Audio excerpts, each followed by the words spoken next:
Добар ден и добре дојдовте во емисијата Студио 10, термин предвиден за дебатата. Денеска во центарот на вниманието е Општина Струга и кандидатите за градоначалници на Општина Струга, кои што еве во финишот на оваа кампања за локалните избори 2025 ќе се обидат со својата визија, со своите аргументи да ги убедат гласачите и граѓаните да им ја дадат довербата за следниот 4-годишен мандат.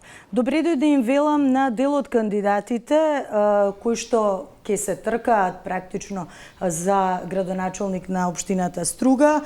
Почнуваме од мојата лева страна. Добре дојде на господинот Игор Малевски од група Избирачи. Добре дојдовте. Господинот Бесника Сани, група Избирачи. Добре дојдовте. Господинот Мирко Савески, група Избирачи. Добре дојде и за вас. Добре ве најдовме.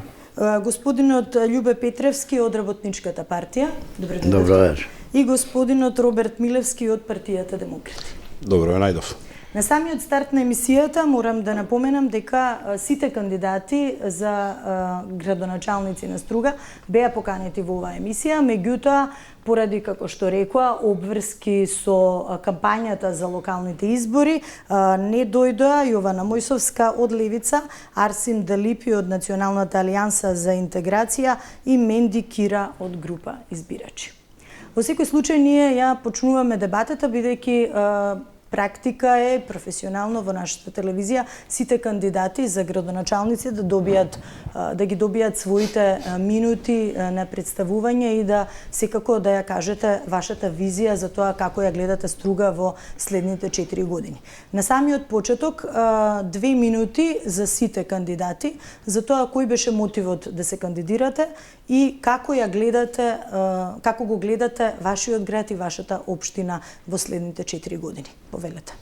Добар ден. Значи, јас сум Игор Малевски, кандидат за градоначалник на Општина Струга. Мојата желба да се кандидирам беше ради тоа што сакав некои работи во општината комплетно да се подобрат, значи од инфраструктурални до комунални. Мојава кампања, значи, е воглавном за кондиционирање на сметките што се, мислам, комплетно на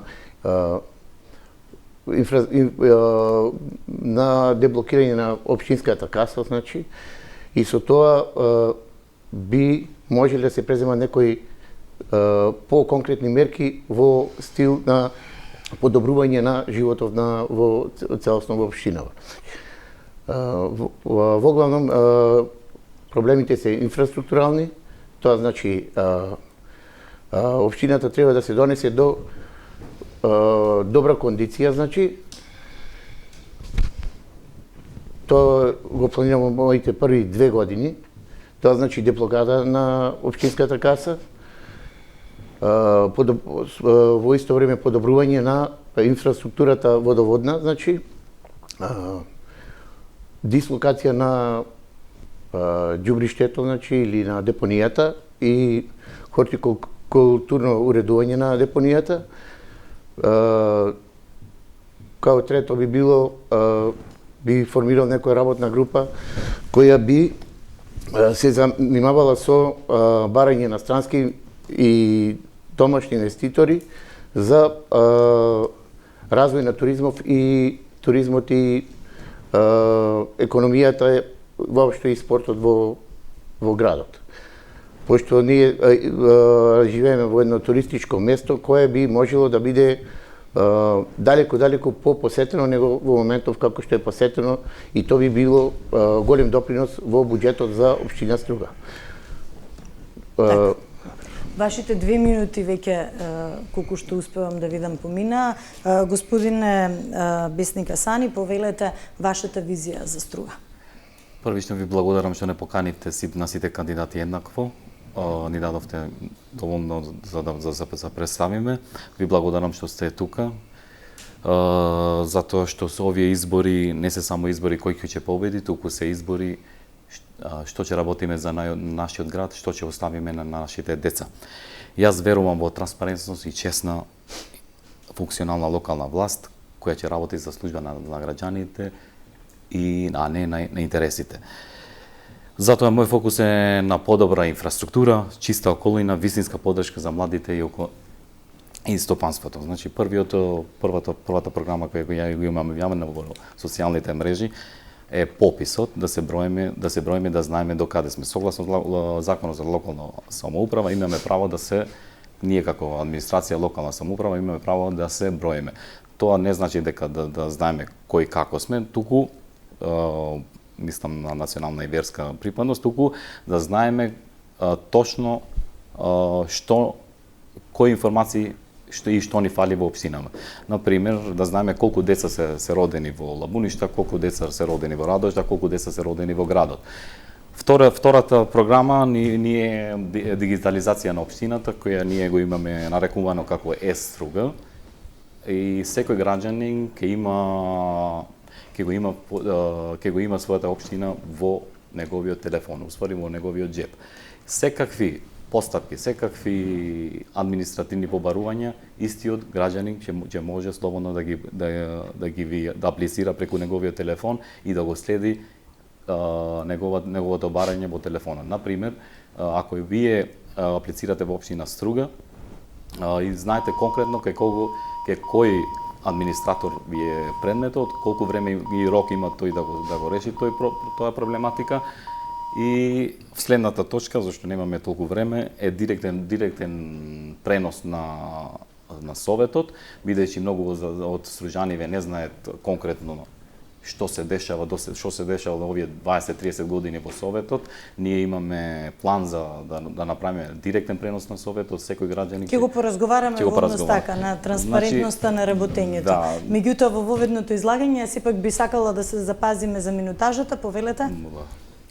Јас сум Мирко Савески, кандидат за градоначалник на Струга, кој што пред се кандидирав затоа што почувствував последниве неколку години тешки и големи проблеми во градот за населението и безидејност за нивно решавање. Значи, овој пат сакам само да пласирам мои идеи, кои што ќе бидам презадоволен, без оглед дали ќе успеам на изборите, да се реализираат. Со тоа ќе се подобри животот во градот, ќе се решат тие проблеми кои што на прв поглед изгледаат нерешливи, а во суштина се многу едноставно решливи со неколку потези, да речам. Би се задржал на водоснабдувањето, на гужвата што се прави на потезот од Враништа до Струга во летниот период, проблемите со депонијата и слично. Сето тоа се работи кои што, по моја проценка, се решаваат брзо и едноставно. Поединечно, по однос на водоснабдувањето, најгорлив проблем, затоа што Струга го зголемува бројот на население во летниот период, се враќаат печалбарите, имаме и туристи, имаме недостаток на вода, што и самиот директор на јавното предпријатие рече, станува збор за проблем, недостаток на вода во извориште, кој што јас не можам да го решам. Се враќам пред 30 години, кога исти ваков проблем имавме во Струга. Недостаток на вода имаше за Велешта, Ливада, Биџево и другите околни населени места кои што не беа приклучени на водоводниот систем. Тогаш, преку одборничка група на ВМРО, пласиравме едно уникатно решение како да се подобри водата на извориштето. Останувам на истото решение, станува збор за бунари покрај крајбрежјето и овој проблем јас ќе го решам до мај наредната година, ако сум градоначалник. Така, господин Петревски. Добро вечер, јас сум Луе Петревски. Мојата цел за кандидирање на град Струга е да се решат некои проблеми што ги има градот, а можеби и дел од проблемите што ги спомна против кандидатите. Нема да навлегувам и да ги повторувам тие проблеми. Мојата заложба е ние, ако не конкретно да се ја вратиме Струга, барем да ја разбудиме свеста за враќање на градот Струга од канџите на необализмот, бандитизмот и останати девијански појави. Исто така да и разрешиме проблемите со дивите градби и најголемата дива градба во Република Македонија е наметнатото име Северно. Исто така ќе се залагам Струга да стане туристичка дестинација од светски ранг, ама ќе стане туристичка дестинација од светски ранг, како досегашните функционери, градоначалници, политичари сватат дека светот има и друга источна страна. Значи светот не е само Брисел, Лондон и Вашингтон, тука се Нью Делхи, тука е Пекинг, тука е Шангај, Москва и така натаму. Ќе настојувам Струга да стане збратимен град со повеќе градови од Русија, Кина, Белорусија, Нова Русија, Индија и слично. Значи, мојата заложба, мојата визија е да се привлечат, да се повлечат туристи и од таа источна страна на светот да се размена искуства со тој источен свет кој брои негде 6 милиарди луѓе на планетата Земја. Еве конкретно ќе кажем, ако влеземе во некаков контакт со работка со Народна република Кина, таму е решен проблемот за отпадот. Тоа отпадот како прашање така ќе го разгледаме, мора да отстапиме простор. Господине Милевски, повелете вашите 2 минути за воведно излагање. Пред се, господине Божиновска, сакам да ви се заблагодарам вам и на Телевизија 24 за можноста што ни ја дадовте да ги презентираме нашите програми пред македонската јавност, бидејќи вие сте единствена телевизија која што не покани на дебата. Освен нормално подкастите на кои што некои од нас учествуваа. Сакам да се представам себе си. Јас сум Роберт Милевски, кандидат за градоначалник на општина Струга. По вокација сум дипломиран инженер по информатика, со долгогодишно искуство во работа во странство, преку 20 години сум работел во Германија, во Австрија, во Швајцарија. Имам собствена компанија за изработка на софтвер. Сме работеле со едни од најголемите компании во светот, како што е Raiffeisen осигурувањето, Tesla, SpaceX во моментот и Starlink. Тоа е мојата позадина, бекграунд, како се вика во смисла на вокација. Сега за Струга да споменам. Мојата програма е поделена во 4 дела. Првиот дел се однесува на круцијалните проблеми за самата општина. Тука спаѓа депонијата, водоводот и урбанистичкиот хаос. Вториот дел за мене е многу битен, тоа е грижата за старите и изнемоштени лица. Можам понатаму да елаборирам за што се работи. Третиот дел, и мислам дека најважниот, е како да ја задржиме нашата младина во Струга, како од Струга да направиме повторно град во кој што може достоинствено да се живее.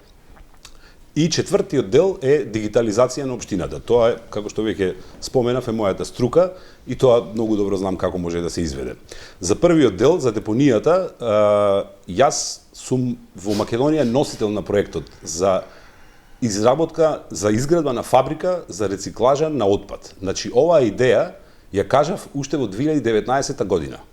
И сега интересно е што се случува, сите многу кандидати за градоначалници низ цела Македонија ја преземаат истата идеја и ја копираат. Тоа е интересно, меѓутоа јас немам никаков проблем со тоа, но ние во науката викаме ако цитираме некого, мора да се спомене кој е авторот, да се потенцира изворот на авторот, но добро, во ред, убаво е што се прифати тоа, можам понатаму да образложам затоа што веќе сум во комуникација со индустрија Велике Базел, каде што има таква фабрика, разговараме со инженери кои што се спремни, значи без никаков надомест на општината да изработат физибилити студија како Струга да го реши тој проблем. Но бидејќи мислам сите дека понатаму кандидати ќе практично немаше некој од вас, внимателно ве слушав, што не спомена дека депонијата е еден од горливите проблеми и Скопје како метропола сигурно не е иземен кога се работи за вакви комунални проблеми и за одржувањето на чистотата, еве и депонии кои што изминатиот период имавме сериозни проблеми нели со справувањето и со палењето. Меѓутоа генерално еве можеби е добро да ја стартуваме оваа дебата на самиот почеток околу тоа какви се вашите идеи да го решите овој проблем. Се зборува, потенцирано е, детектиран е проблемот, сите го знаат тоа. Мислам дека и депонијата е на околу 500 метри од првите куќи во Струга, што не само еколошки, туку е и здравствен проблем. Повелете. Повака, ја би се, во таа насока би се навратил прво на значи на самиот смет таму што се наоѓа, значи тоа е од огромна количина на смет. Прво требаше ние мислам исто колегиве да објаснат каде би го депонирале тој стар смет пред да се направи некоја фабрика, значи за производство за рециклажа или за преработка на органски и неоргански отпад. Така се мислам би се нарекол. Органскиот отпад може да се преработи нели во газ, природен газ или метан или бутан, зависите од као биогаз од начинот на преработка или тоа е бактериска преработка. Значи јас сум технолог по занимање, така да ги знам овие работи како функционираат. Друго, имаме метален отпад, имаме отпад од стакло, значи имаме отпад пластика, значи. Али пред да се направи фабрика, ние треба да најдеме да го решиме проблемот со моменталната состојба на џубриштето. Каде би се депонирало тоа и каде би го дислоцирале, значи. И како културно би се затворила таа површина, значи. Тоа е во моментот најбитна работа. Додека во исто време новиот смет би се носел на новото место за претовар, нели? Али ние треба да најдеме чари, преголем е сметот, значи тоа е огромна површина, сигурно можда некои 50 хектари, па да не речеме едно брдо големо, невидена кубикажа на џубриво и не знам, значи сите треба да најдеме решение прво каде стариот смет. Па после можеме да разговараме за нешто помодерно или по-квалитетно, значи преработка. Значи на џубриште. Господин Асани, вашите решенија можеби не само краткорочно да размислуваме за вакви проблеми, но долгорочно како да се решат.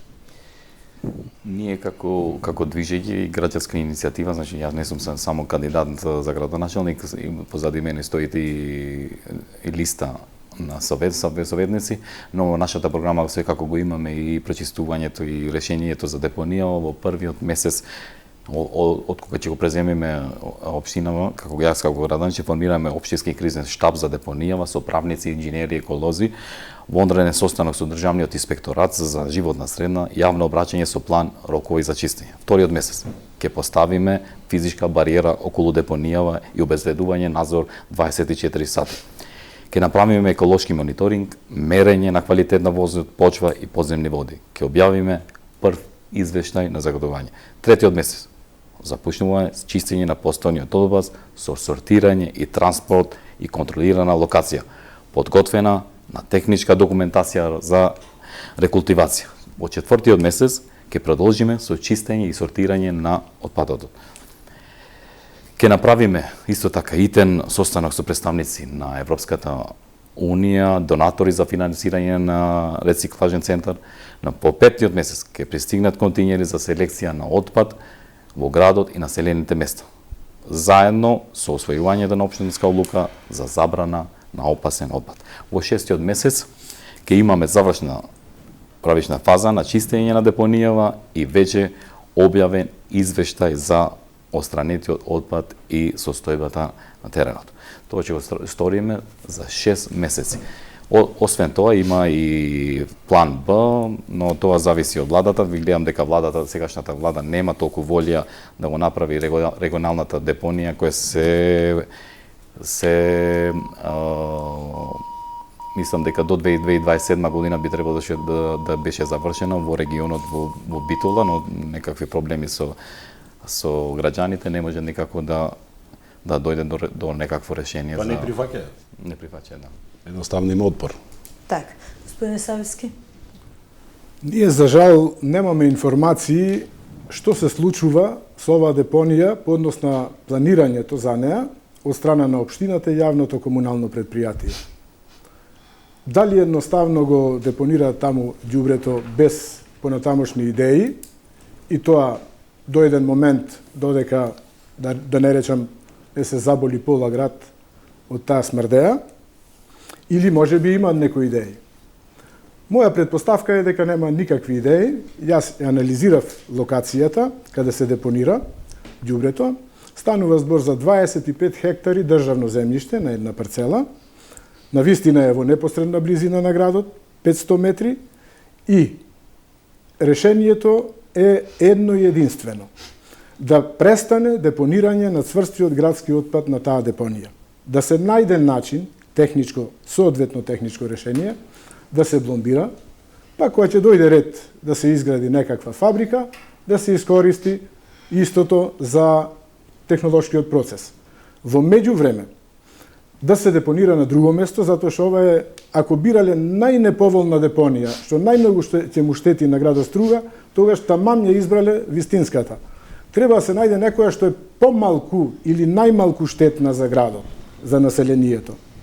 Во овој момент, единственото решение е да се престане со депонирање на ѓубре таму, да се најде друга времена, потенцирам времена локација, каде што ќе има помало негативно влијание и да се бара решение со помош на владата, на државата, затоа што општината се сомневам дека има прво стручен капацитет и финансиски капацитет да го реши овој проблем. Овој проблем е многу поширок проблем и треба да и се препушти да го решава државата. Така, повелете вашиот план и стратегија за решавање на овој проблем. Во врска со таа депонија во Струга, еве, например, некој од нас да стане градоначалник, прашање, како што рече пресконо Мирко, каде ќе однесиме, треба да најдеме времена депонија, треба да го решиме проблемот со таа постоечката, и тука се поставува прашање и зошто пак некој од доскорешните општински власти го нашол тоа место и дали позади сето тоа имал некаков личен интерес. Иначе, проблемот со ѓубрина, со депонии, се решава системски на ниво на цела држава. Јас кога ве барав тука еден сад, видов и низ Скопје има многу ѓубре, не само Струга таков град, значи самата држава, самата влада нема национална стратегија како да го реши тој проблем. Сега преќе што спомнав, значи во Кина ги имат решено тој проблем. Направени се фабрики за согорување на или електрични централи за согорување на отпадот, се разбира филтри за да нема загадување при согорувањето. Пепелот се користи за асфалтирање на улици, се додава негде таму во асфалто, и од енергијата што е согорена се добија електрична струја. Значи, ние ќе треба да извршиме притисок на сегашниот премиер Мицкоски, да му кажеме, море Мицкоски, светов има друга страна. Не е само Запад, има таму, ќе појдиш во Пекинг, ќе појдиш во Да се користат, може би да разбравме туи ги искуства, но конкретни за да се реши еве проблемот. Иначе ќе ви дадеме простор, секако ова е тема за која што може слободно и реплики и контрареплики да користите простор, меѓутоа да го чуеме првично од германската компанија како ќе го решава. Не со германската компанија. Вака, како што кажав, идејата работам на оваа проблематика од 2019 година. Не е ништо вонземјански да се реши проблемот, тој е решен из цела Европа на многу едноставен начин. Прво и основно, апелирам до владата и до парламентот да ги изгласат измените изборниот законник за воведување на комунална полиција, со која што јас како градоначалник би имал можност да контролирам, едноставно да ја блокирам таа депонија, да таа депонија повеќе не постои, мора да се заштити и да се најде начин на дислокација кој што би бил моментален, значи на друго место во општина Струга. Сега, како оди планот? Еве ќе ви кажам многу едноставно. Општина Струга ќе изгради пунктови за откуп на пластика, значи на пластични шишиња и лименки, кои би се откупувале по пазарна вредност од 5 до 15 денари. Значи тоа е повратна средства за самите граѓани. Од друга страна, стаклото знаете дека е поевтино, тоа е некаде рентабилно околу 2 до 5 денари.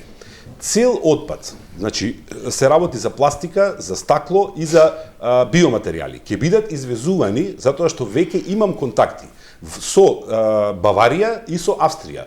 Фирми кои што за нас, значи ние ќе го експортираме отпадот кај нив, тие ќе го преработуваат, со тоа ни се овозможува едноставно капацитетот на депонијата се намали и да најдеме начин како да го решиме проблемот со гледежниот шут.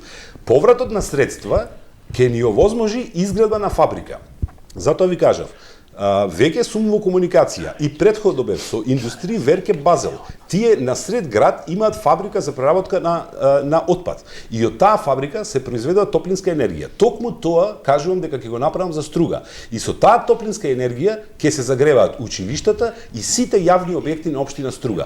И автоматски се намалува буџетот, значи парите кои што граѓаните ги даваат, односно општината ги дава за нафта и сегашните системи кои што се користат за грејење. Тоа се однесува на пример за училиштата, го ги спомнам, сите се на нафта. Многу едноставно е начинот, сум разговарал со инженери кои што викаат дека за многу мала инвестиција сите училишта би се префрлиле на газ и на фотоволтаици, кои што со помогнати со европски фондови би го решиле проблемот со сметките на струја. Ние имаме дотација од 9,5 милиони евра и сегашниот градоначалник се чуди како, јас се чудам, како е можно со толку пари да не може да го решат проблемот со 12 училишта централни и 24 локални училишта. Но тоа е друг проблем, може да разговараме понатаму. Така, во однос на казнената политика, сега ние говориме тука во делиот во законските рамки она што е дозволено, меѓутоа генерално има и еден морален аспект од тоа колку ние како граѓани допринесуваме за овие диви депонии да никнуваат практично на секој чекор. Скопје не е изолиран, споменавте дека додека сте доаѓале сте можеле да ја забележите таа слика, меѓутоа генерално во повеќето градови го имаме тој проблем, што има и една друга пак ќе речем димензија. Така. И од еден аспект колку граѓаните се грижат и за сопственото здравје и за околината, но од друг аспект колку ние морално како граѓани допринесуваме ова да ни се провлекува низ години како проблем. Кога зборуваме за дивите депонии, за отпадот, за сметот. Мислам дека од моја страна дека свеста исто на граѓаните е на ниско ниво. Значи, или можеби и неказнивоста од друга страна. Да, и неказнивоста. Значи, ако е значи, ево имаме, да речеме, дива депонија, нели? Како се решава тоа? Не се решава со Страсбург, не се решава со суд, те се решава, така? Али се решава со казни. Ако една казна е малце, тогаш 20 се таман, нели? И тогаш малку се запрашаат дали треба да се депонира, мислам, ондека во близина на градот отпад. Самиот тој, значи, ја мислам, предпоставувам дека е она дива депонија и дека нема одобрение од Министерство за екологија, пошто е во непосредна близина на градот. Во секој случај, санкциите би дали резултат. Би можеле да дадат резултат претходно, сега готово. Мислам, сега ние бараме чаре, нели? Во градов како да ја решиме сева работа. Како да го дислоцираме отпадот, што е најбитно и прво и основно, значи. Да му најме место, простор, каде сето тоа би го отстапиле на некоја друга поголема депонија или претоварна станица или што е подалеку од она место, а она место да се уреди, значи, буквално со зеленило и хортикултурно. Значи. Тоа е во моментов најгорливиот проблем. Баш када не правиме муавет сега загадување на подземни води, едно друго водоводи, многу катастрофални последици према населението, има сиот тој мислам самото запалување, имаше скоро секој ден запалување, значи последниот месец дена запалување на отпадот. Не верувам дека е само запалување, мислам дека е пао човечка рака, не е битно. Во секој случај дишиме канцер. Значи јаво и покачени и степено на канцер во градот, а ние живееме во многу нормална и животна средина, идеална за секој туриста. Би сакала некој да додадете или тематски да отстапиме така? Јас сакам само да додадам точно тоа што го кажавте. Струга според статистика на Државниот завод за јавно здравје, тие податоци се многу интересни. Ние сме општина каде што има најголем број на заболени со канцер и проблеми со белодробни заболувања. Точно заради тоа. И не е само дивата депонија. Видете, вие се концентрирате на дивата депонија. Меѓутоа, ние во Струга, скоро, во летниот период, скоро секој ден гледаме палење на депонии низ цела Струга. Посебно во потегот Франгово, Калишта, каде што се палат трски, каде што се палат други ѓубрива. Тука, како што кажавте, голема улога мора да игра комуналната полиција, затоа што ние со редовната полиција може да замолиме како градоначалник, така, меѓутоа тие дали ќе реагираат или не знам. Но ако има комунална полиција, тие би биле тогаш под моја ингеренција и може да се работи на казнување. И јас не би го трасирал проблемот кај граѓаните. Мислам дека не е до проблемот до граѓаните, него прво е до недостаток на канти за отпад, а друго е тоа што фирмите, видете што се случува, се работи например на реновирање на стан. И сега, наместо отпадот да се однесе од страна на фирмата, каде што треба навистина да се стави тој отпад, тие го фрлат каде што ќе најдат, само за да не платат пари на фирмата која што откупува отпад. Тука треба да лежат казните. И казните, ако мене ја прашувате, во Германија казната е 25.000 евра за таа работа и 10 години забрана за работа на таа компанија. Да, повелите, да. По однос на дивите депонии и депонии евентуално низ градот, по моје мислење можам да констатирам дека јавно предпријатие добро си е работата во градот, има доволно контейнери и така натака. Проблем на вистина е тој потез таму према Калишта, покрај езерото. Има, летово гледам, гореше на повеќе локации и тоа веќе е надлежност на други органи. Што се однесува до депонијата. Ние се кандидираме за мандат од 4 години. И сигурно дека за тие 4 години нема да го решиме, да го отстраниме тој собран смет во депонијата, кој што претходниот градоначалник го собирал 20 години и сега ние не сме дојдени неговото ѓубре да го чистиме од градот. Само бломбирање доаѓа во предвид. А филтрацијата на водата е од депонијата према реката, ќе има последици преку подземните води, ама тоа е тоа. Јас имам контрреплика, ако може. Да. Тоа може да зборувате за вас, дали може за 4 години да се реши. Јас како градоначалник ја решам за 2 години. Добро. Споменавте палење на трската.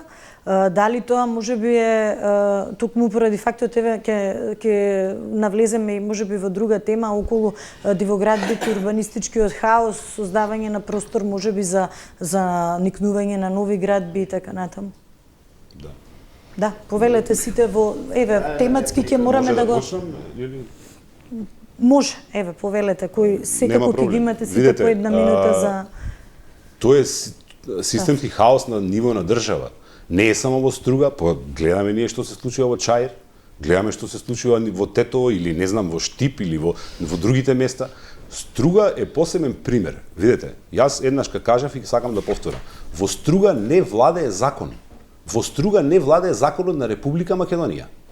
Што се случува? Секој гради на свој начин. Знаете, според законот, ако имате парцела за градба, може да изградите најмногу 70% од просторот да го искористите за градба и 30% мора да биде празен. Во Струга се случува, наместо 70-30 се гради 110. Знаете што прават? Значи, го копаат тротоарот, кој што е државно или општинско земјиште, одземаат 10 или 20 сантиметри од тоа, ги истакнуваат своите куќи и потоа вадат еркери кои што се уште пола метар надвор од тоа. Значи, јас мислам дека во Струга во последните 10 години нема куќа или зграда која е изградена на правилен начин. Ако се направи комплетна ревизија, мислам дека можеби 5% се направени според закон. Се друго е дивоградба. Така, и надвор од закон. Господин Петрески, во делот на урбанизмот, што се Бака во Струга има уште една депонија, може против кандидатите не ја спомна, таа депонија е крај брежјето на Охридско езеро од Струга према Калишта. Таму има дрва, тие се палат, трските се палат и се носи градежен шут. Целта на носењето на градежен шут е да се истампонира таа долу мочурлива земја и тука да се градат шанкови, ресторани, што ти ја знам, и се градат. Значи, Не знам тие дали и тука се даваат некакви градежни дозволи, дали е тоа во тој урбанистички план на градот, сигурно не е, затоа што по стандардите на УНЕСКО носењето шут на тоа крајбрежје е нарушување на еколошката рамнотежа на Охридското езеро. Значи, токму поради таквата работа, Охридско езеро е на границата да влезе во црна листа на УНЕСКО.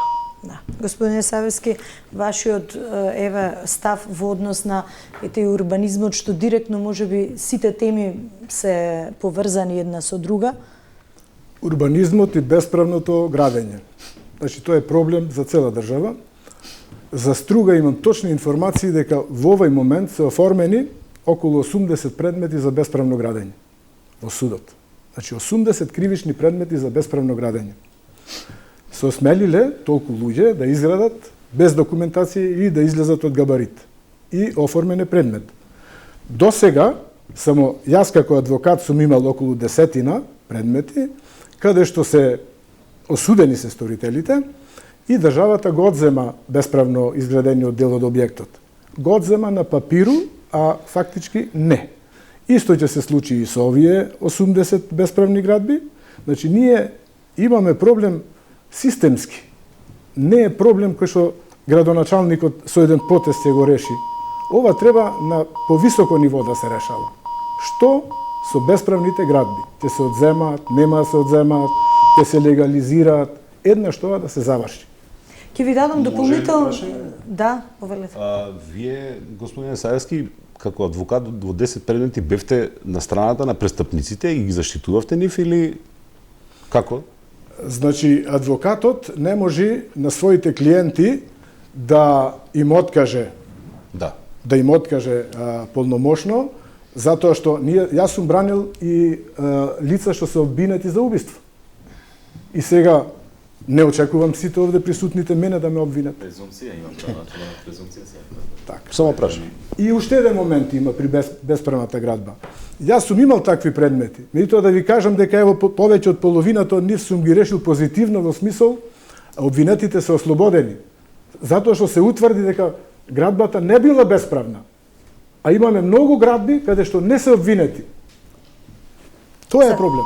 Затоа рековте судскиот процес е подолг, мора да се до крај да се постапка, треба да се докаже бесправната градба. Од овие 80 предмети, ја верувам дека можеби половината немаат бесправно градено. Некој ги пријавил и се оформил предмет, треба се докаже. Да, повелете господин Асани. Благодарам, не ми дозволивте за да зборувам за преходна тема за во врска со депонијава. Да, користете го правото на реплика и контрареплика за да може да има континуитет, затоа реков од тема во тема да не се префрламе, да го искористиме просторот да може. Дефинитивно прашањето дали е зрелоста или совеста на граѓанинот или неказнувањето. Ја мислам дека се работи за свеста на граѓанинот, бидејќи ќе ви кажам еден прост пример, има едно село кај нас, најголемото село во крајшата на Струга се вика Лабуништа, таму имаше исто така дива депонија, ама народот таму се свести и заедно со една организација таму тие го остранија дивата депонија, сега има засадено зеленило и дрва. Значи ова е постапката која тие презедува и сега моментално тие дишат чист воздух. Но ова е во делот на контрарепликата, сега имате уште во однос на инфраструктурата, ако сакате. Во проблематиката беше во дивоградбите, прашањето беше во дивоградбите, недостатокот на генерален урбанистички план и детален урбанистички план во Струга, кој е донесен пред 20 години, во Струга, значи во 20... Мислам, 2017 не е изменет. 2017 се донесе за одредени локации, а генералниот урбанистички план треба да се донесе пошироко за да може граѓаните да имат можност за инвестиции. Сега, државата прво треба да донесе решенија, па после ако тие граѓани не ги исполнуваат тие услови, тогаш да донесе или да се казнуваат тие граѓани. Но например, во Струга немат генерален и детален урбанистички план И ова го тера некако на граѓани неопходно да изгради таму кај што живее, да изгради дополнителен надградба или доградба за сопствени потреби. Доколку се работи и се донесе генерален урбанистички план и детален урбанистички план, секој граѓанин кој навистина има можност да гради во друго место, тој ќе гради во друго место, зошто да гради во сред центар да даде надградба или доградба. Тоа е значи ова логика на функционалност.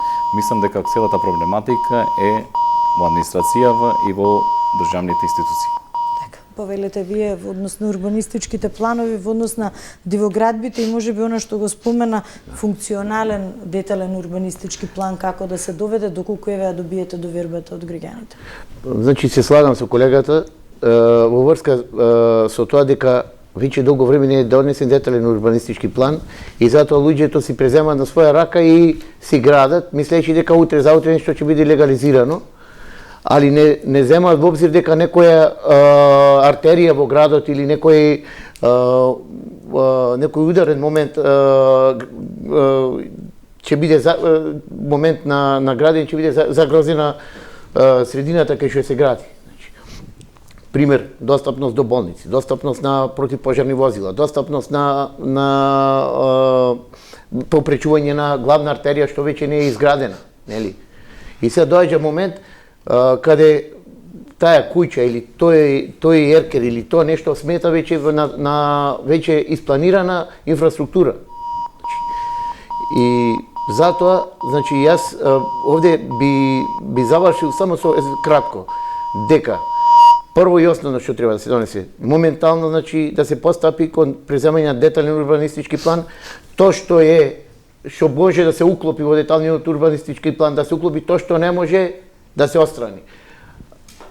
За да не би се попречила нормалното функционирање на градот како град. Значи, тоа што личи, тоа што не личи, значи негде ево доаѓа главната улица во градот и повеќе така некои сега што се испланирани веќе одавна, не може да помине заради некои куќи што се излечени на улица. Значи, некој му доаѓа точно до ивица, не знам што да речам. Голем проблем е. Значи не сум за тоа да се преземат драстични мерки, али сум да се направи детален урбанистички план подхитно и што може, што не може, не може. Повелете, господин Савески, имавте контрареплика? По однос на урбанистичките планови, прво да појаснам, јас првично имам дипломиран на градежен факултет, па магистрирав на хидротехника, после навлегов во сферата на правото и учествував при изработка на урбанистичките планови за Струга 90 до 98 година. Значи Струга има генерален урбанистички план, Струга има детални урбанистички планови за сите реони и во тоа време работеа верни професионалци на тие планови. Се изготвија перфектни планови. Јас бев во делот на хидротехниката вклучен. Меѓутоа, после некое време се измешаа работите кога се даде можност да се изработуваат планови по нарачка на инвеститори. Значи, самите инвеститори преку општината изготвуваат детални планови и си ги прилагодуваа приликите према нивните потреби. Тука дојде проблемот. Значи, пак ќе речам, ево, имаме системски проблем и пропуст. Ова мора да се реши. Плановите треба да ги изготвува државна институција, а не приватни проектантски бироа. И точка, тоа е. Да, повелете. Ако може да се надоврзиме на проблема, затоа што цела емисија би ни поминала во депонијата, а Струга има и други проблеми. Јас, ако би дозволите, би го спомнал проблемот со водоводот. Тоа да, секако тоа е едно од тематските, да. Може да искоментирам за тоа, така? Значи, Струга е општина која што знаете, Струга е град на две води, а ние имаме константно проблем со водата. И сега видите, се случува во летниот период, како што кажа некои од учесници во дебатата, кога ќе дојдат печалбарите и нормално туристите, се зголемува капацитетот на луѓе и заради тоа има недостиг и притисок на водата. Меѓутоа, најголем проблем е тоа што има многу кои што си ги наводнуваат плочниците и бекатон плочките во Струга. само за да им е поладно, не внимавајќи на тоа дека луѓето кои што живеат погоре од трет кат немаат вода за пиење, немаат вода за основни потреби. Сега за тоа се нуди едно решение.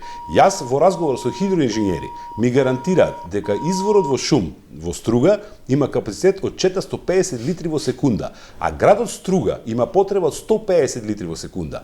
Сега замислете колкави се загубите. Решението на тоа е поставување хидрофори на секоја улица с кои што ќе бидат дигитализирани и преку еден заеднички центар ќе се прати загуба до 1 литар во секунда на вода. Тоа е проблем кој се решава веднаш. Нема никако, значи не е нешто што треба да го измислуваме. Тоа веќе постои, само треба да го примениме. И нормално тука доаѓа сепак комуналната полиција во прашање. Значи проблемот со водата. Ја имам една реплика, прашање, може ли? Да. Пошто знам против кандидатот Мирко е хидроинженер, сакам да го прашам колку хидроинженери има во Струга покрај него. И дали ова вистина што Да, ова е малку И колку други има покрај него хидроинженери. разбираш? Јас, ако може, Да, повелете. моето воведно излагање го почнав за еден проблем уште пред 30 години, кога, како што кажа пред неколку дена директорот на јавното предпријатие, вика, немаме вода на извориште, вика, извориштето се намали. По тоа време проблемот пласиравме на идеја во собранието на општина Струга, која што беше прифатена од сите одборнички групи. И ВМРО, и СДСМ, и ПДП во тоа време, сите. Решението кое што го нудевме беше да се подобри извориштето со бунари на крајбрежјето на потезот Црвен крст Ривиера денес. И тоа е единствено решение кое што за Струга ќе го реши проблемот. Друго решение нема. Издашноста на изворите во Шуме е многу помала од 450 литри и не покрива. Тоа е факт. Поготово што се снабдува и Велешта и сите околни полски села. Така, повелете, господин Асени. Јас се слагам со колега и против кандидатот Роберт Милевски. Точно е дека ние имаме околу 9 резервари. Најголемиот резервар е двокоморниот резервар во село Заграчани, кој е доволен за да го снабдува целиот град со вода, и точно е дека информациите се тој имаат капацитет од 4,5 метри кубични вода. Проблематиката е што просечната домашна потребувачка вода во Република Северна Македонија изнесува над 156 литри на ден, што значи дека е над европскиот просек. Точно е дека треба да се направи контролен систем за следење на водната мрежа со дигитализација. Тоа мислам дека се викаше системот SCADA. И SCADA системот, значи можете во секое време да дознаете каде има проблематика, каде има истекот на вода. Значи 60% од водата кој што иде од резерварите се троши низ пат или се злоупотребува. Тоа е последната анализа и последните вештачења. Тоа се практично загуби на вода, да. Бидејќи ние не знаеме точно, бидејќи цевките што се поставени за водоснабдување, може некој да има. Јас сам знам дека 6 места во градот кај да истекува вода, ама тоа е површински. Не знаеме колку подземни води одат се трошат. Статистички 70% од водата што се снабдува во село Шум Заграчани не истекува и не иде во директно до потрошувачите. Ако можам да те дополнам. Да. Не само тоа, него ние јас точно знам куќи огромни кои што имаат приклучок пред саатот. Значи тие користат водата што доаѓа во Струга за да си ги полнат базените или да си ги наводнуваат пушниците, и тоа нема контрола. Како ние како градоначелник, јас на пример иден, тоа би го контролирал само преку комунална полиција. Ако се направи ред, значи мора да има ред и поред во Струга, да владее закон.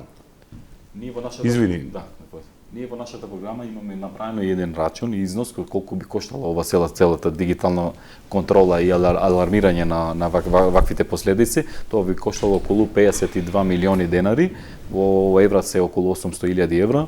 Значи целиот систем во Струга точно ќе го знаеме во SCADA програмава каде има дефект и кога ние треба да се преземиме мерки.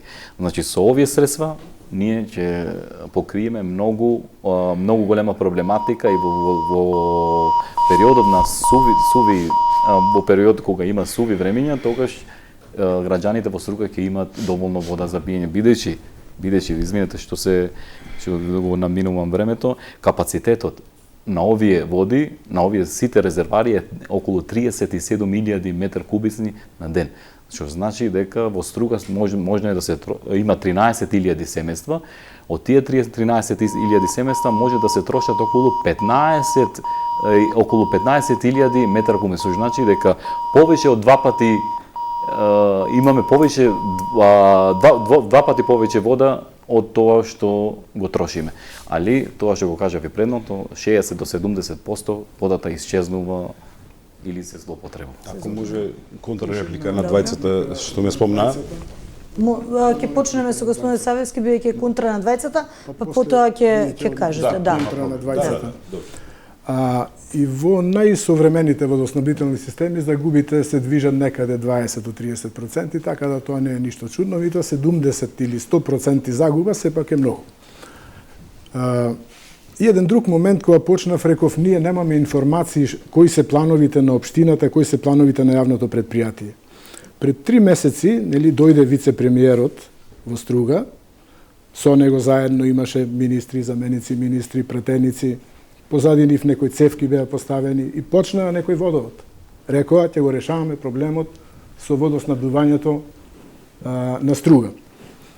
Ние не знаеме и ништо не видовме после што се случи. Дали имаме затворена финансиска конструкција, дали имаме проекти или немаме проекти. Се почна па се застана. Нешто, можда и тоа причината што ево гледаме големите партии не истакнаа кандидати. Значи не им фаќа око да го решаваат проблемот. А тие пак што сега се фаворизирани, денес не дојдоа да ни кажат кои се нивните планови. Ама ние сме фаворитите. Може сега контрреплика? Да, повелете. Добро, да го компримирам сега во една минута. Само да кажам за ова. Доколку станам градоначалник, прво ќе се направи физибилити студија, ви кажувам дека разговарав со хидроинженери кои што сега во моментот работат на водоводот во Струга и во Охрид. Значи ова не се работи што ги измислувам и ги зборувам напамет, иако сте вие двајцата хидроинженери или не знам, така нели рековте, 30 години или технолози. Јас разговарам со луѓе кои што сега во моментот работат на водоводот во Струга и од нив се тие информации. Меѓутоа сакам да кажам, доколку тие кажат дека има недостиг, фала му на Бога, ние сме кандидати членка на Европска Унија и со тоа ќе аплицираме преку европски фондови за изградба на пупна станица за вода директно од Охридско езеро, како што се прави во Охрид кај хотелот Метропол. Втора работа што сакам да ја кажам на кратко. Доколку станам градоначалник, ќе има 3 нивоа на плаќање на вода. Првото ќе биде 3 кубици по човек, значи ќе се направи по секоја фамилија, тие ќе бидат за најефтините, за најсиромашните граѓани, за пензионерите. Втората група ќе бидат со малце зголемено, кои што ќе плаќаат малце поголем надомест, и третата група се оние енормни потрошувачи кои што ќе плаќаат енормно висока цена во општинската каса. Од друга страна, тоа ќе ми овозможи со тие пари да ги субвенционирам, односно гарантирам дека најсиромашните во Струга и оние со најниските пензии нема да плаќаат сметки за струја, за вода. Социјални пакети практично што може тоа да ќе биде помошно затоа што ние како Република Македонија сме социјална држава и Струга мора да биде социјална општина и да мислиме на најзагрозените. Може да Да, повелете. Значи вака, значи не е дека никој не знае како треба да се попред водоводот и како да се средат тие работи, да имаме подобар доток на вода и све остало. Значи проблемот е што во моментов бараме начин, најбрз начин да ја решиме ситуацијава, пошто луѓето веќе мислам од трети спрат нагоре се капа со шишина. Немат за основни потреби нема вода во градов. Ево сега е зимски период, немаме туристи, се уште немаат вода на трети спрат. Ја друго би се приклучило овде вака друга работа, значи за моментално да се реши ситуацијава, ние треба да најдеме начин како да го решиме овој понор од 60 или 70%. Не велам дека треба казнено да се решава, него треба, значи, доброволна акција една, да се побара доброволна акција од луѓево, значи од граѓаните на Струга да му се каже со едно известување, да му се даде рок од 2 месеца, доброволно да се пријават кои без никакви казни, без ништо, значи доброволно да се пријават кои има незаконски приклучок, ја ќе речем. Незаконски приклучок и совесниве граѓани да пријават места кај што има понори, подземни, надземни, кај што истекува водава. Да се преземет конкретни мерки, да се затвори ова деканализација, да речем, на вода. Интересен тест би бил тоа и за граѓаните и за локалната власт. власт. И ако по 2 месеци со обичен, мислам, постојат и трагачи, ќе се најде кај се понорите. Значи, мислам, ќе се набави еден трагач и точно се знае подземно каде, што, како се лоцират и се затварат. Имате контрареплика конкретно за оваа тема? Тие помина на ред. Ајде, повелете. Ја мислам дека водоводот во Струга е генерално дотраен, сигурно е од стара инфраструктура е, затоа мислите дека се загуби. Губењето на голем процент на водата е токму поради дотраеност на водоводот. Ние гледаме површински кај истекува вода, там подземи, колку истекува, тоа не можеме да видиме. Еве, пример, јас кај што одам на училиште на работа, тука има една шахта, таа негде 4-5, може и 6 години, си течи вода тука, нон-стоп. Понекогаш ми се наоѓа ги измивам чевлите, кои ќе поминам тука.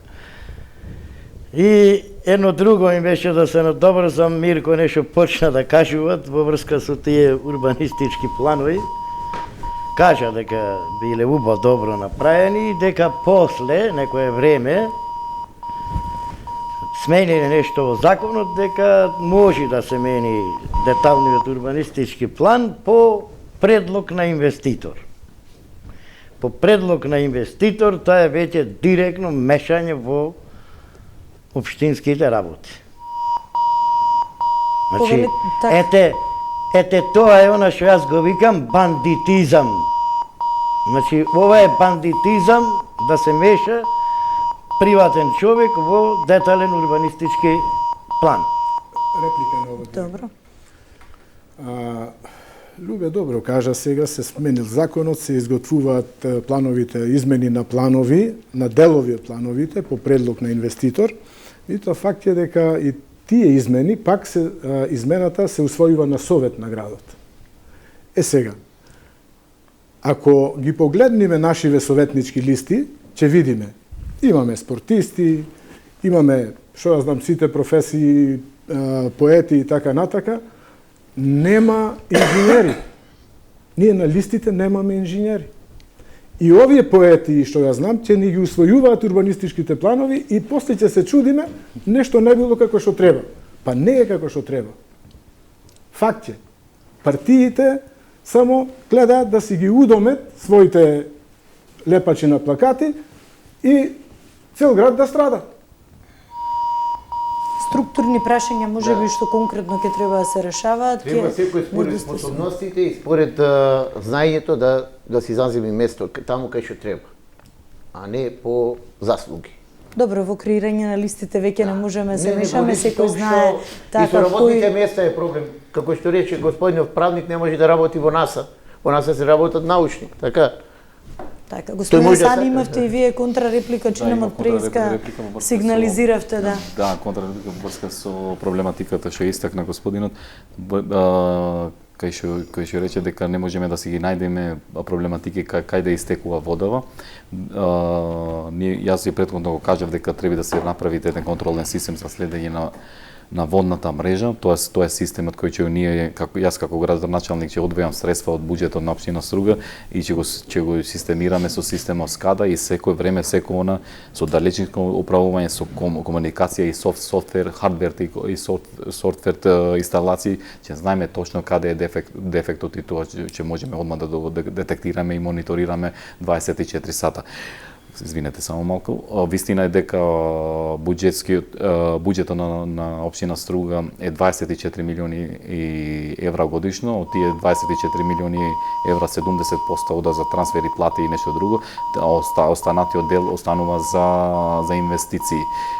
Точно е дека тоа е многу мал број за инвестирање, но ние можеме да аплицираме за европски средства, ИПАР фондовиве, средства кои ќе се дават од Европска унија за иновација и развој. Можеме овие проекти брзо и ефикасно да ги решиме. Само да се надоврзам на господинот. Ве молам многу кратко, бидејќи ќе мораме да ви дадам простор за заокружување, има многу... Се слагам со, мислам, со предлогот негов, али тоа е процес, значи тоа е процес. Ја барам инстантно решавање на проблемот, значи инстантно решавање на проблемот е ова што го кажав ја. Значи моментално да се најде начин да се подобри водоснабдувањето. Значи ова е привремено. А долгорочно се слагам дека е добар системот, мада е скап, али преку донации би можел да се обезбеди.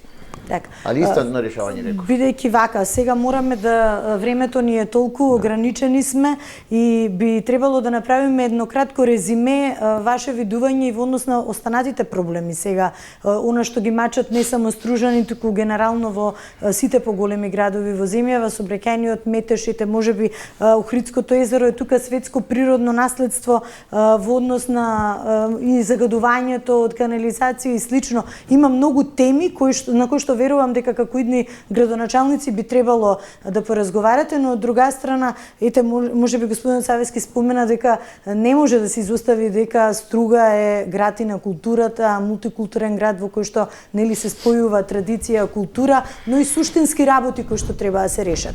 На крај, по една минута резиме од сите вас, на што конкретно ќе го дадете фокусот доколку ја добиете довербата и граѓаните го дадат својот глас следните 4 години, вие да бидете на чело на локалната власт во Струга? Ја би го дал, значи, конкретно би се концентрирал, значи, на заштита на животната средина, отстранување на депонијата, подобрување на инфраструктурна водоводна мрежа. Сообраќајниот метеж е кратко, би го решил тема, ама како би го решил? Да, би го решили со катна гаража. Значи нема друг начин, малку настрана од градот, има место некој. Деблокада на сметката на општината да може да функционира, значи имаме проблем, значи сметката е во моментов не знам колку години блокирана, значи тоа ми е основна цел и основна намера да е деблокирана сметка да може да функционира. И друго, наплата на сите комунални такси, преку наплата на комуналните такси да добием позитивна нула, за можам а во исто време да бараме донации, кои што рече господинот. Имаме пријатели, имаме невладини организации, многу начин на финансирање. Да се бараат решенија. Ќе се барат и ако не го направам тоа, за 2 години давам оставка. Господин Асани, од она што не успеаме да го споменеме, се сериозни и крупни теми кои што треба да ги разгледува локалната власт. Малку време до една минута да го искажам целиот инфраструктурен проблем во Струга. Проблемот во Струга е што во Струга немат излези од инфраструктура. Значи, во Струга треба да се градат излез. Коливе и сообраќајот кој се движи во Струга треба да има уште два излези во магистралниот пат за да може коливе да се распределат и да нема толкав сообраќај. Едниот проектот, еден мој против кандидат, мислам дека беше од АКИ, како викам, Арсим Далипи, тој представи еден проект кој од улица во Струга директно се поврзува со Моровишта, тоа е значи погрешно целосно, бидејќи таму горе поминува и автопатот и не може една споредна улица да се движи сред автопат. Мора да се направи надвожњак, а надвожњакот е предвиден да се направи на 300-400 метри подалеку, а знаеме дека надвожњакот не се прави на секој 200-300 метри. Тоа е значи погрешен проект на против кандидатот, бидејќи тие и денеска не се тука, бидејќи немаат конкретни проекти. Едниот го кажува ова, а другиот го кажува дека ќе ќе направиме подземни паркингни во Струга. Знаеме дека Струга вплива во води, во подземни води, и тоа е нерешителен факт, бидејќи прво што спомнав дека буџетот на општина Струга е премногу мал да се инвестира на такви работи. Европската унија не дава можност потполно да се финансират подземни паркинзи, и затоа го реплицирам. Убаво ќе беше да беа овде да го искажа тој проект, но ние имаме решение многу интересно во близина на центарот на градот, во влезот на Струга ќе правиме катна гаража од 500 до 700 коли, која ќе биде дигитализирана со сите современи технологии, и од тука до кај градот има само 2-3 минути пешки да се оди. Паркингот во градот, кај што е сега во плоштадот, тој ќе се елиминира, ќе се трансферира во овој дел, тука ќе се направи зеленило, ќе се направи мини театар и игралиште за деца, и тоа ќе го користат граѓаните. Во целиот свет центрите се затвораат и се претвораат во булеварди и шеталишта. Така. Господин Савески, повелете што е она што може би од темите што не ги споменавме. Јас, доколку бидам избран, имам 3 приоритети. По однос на водоводот нема повеќе да дискутирам, сметам дека јавното претпријатие има капацитет со мои идеи и координација, тој проблем ќе го решиме, и кажав до кога, мај наредната година ова работа сметам дека е завршена. Втор приоритет е решавање на сообраќајниот хаос на потегот Моројшки мост до Струга. Тоа би го решил на начин што кај Шумски мост после Враништа ќе се изгради нов кружен тек, ќе се поврзи во правец на депонијата од јужната страна на патот Струга-Ќафасан. Тоа би дошло некаде од кружниот тек на Бизи до кружниот тек кај Камара, ќе се изгради друг кружен тек и ќе имаме кружно движење, значи сите што доаѓаат од Велешта, да може од Лабуништа и така натака Вевчани, да може да си продолжат на таа страна. И третиот приоритет, значи не ги насменавме по старите, мислам дека е време да се размислува да се изгради едно добро одморалиште или старечки дом во планинските предели, што се сега запуштени, Малесија или, например, Ташмаруница во живописните планински предели горе, со капацитет од околу 1000 пензионери, нашите печалбари што се враќаат при пензионирање, други од Македонија, евентуално можда и странци, значи капацитет од најмалку 1000 пензионери со јавно-приватно партнерство, а јас како градоначалник ќе овозможам да има инфраструктура за тоа да може некој да инвестира. Така. Повелете, вие последни минути ни се минута ваше обраќање од овие теми, можеби што не ги начинаме сега, и ги има многу навистина. Како што се гледат, проблемите во Струга не се само точно на самиот град, на луѓето во градот, проблемите се и системски предизвикани. Пред Мирко закажа, ама јас сега ќе докажам, кога почна да се менуваат хронолошки урбанистичките планови во Струга. Почна да се менуваат урбанистичките планови кога стапи на сила Законот за територијална подела. Кога Струга стана општина, повеќе да не може македонец да биде градоначалник, и оттогаш почна сите проблеми. Еве го актуелниот градоначалник на Струга, Рамис Мерко, не знам колку кривични пријави има, и никому ништо. Си праеше што сака. Добро, тоа е работа на институциите, има и судски процеси, дека е на институциите, тоа е значи визијата ваша за Струга. Значи јас сакам да кажам дека проблемите се повеќе институционални него од самиот град и државни проблеми. Господин Милевски, последната минута ја користите вие, повелете. Не знам во минута како ќе го компримирам времето. Зошто не може Македонија да биде градоначалник на Струга? Па ние не сме етнички гета. Јас очекувам гласови и од албанците, и од турците, и од ромите, и од србите, и од власите, и од сите граѓани на Република Македонија. Јас се кандидирам за градоначалник на цела општина, а не само на македонците или на албанците. Прво, второ што сакам да кажам, сообраќајниот хаос треба да го реши полицијата, а не јас како градоначалник. Изградба на катна гаража, 2 катни гаражи по 300.000 евра, принос од 2.000 евра на ден, 600.000 значи во годината. Сите следните 3 години ние имаме по 600.000 евра од една катна гаража, толку. Што сакам да кажам, најбитниот проблем за Струга е недостиг на жители. Нас ни бегаат младите. Ние тука треба да го концентрираме целиот проблем, али не тоа да правиме кружни текови по Струга, зашто нема кој да вози по тие. Сега ќе ви кажам 3 поенти.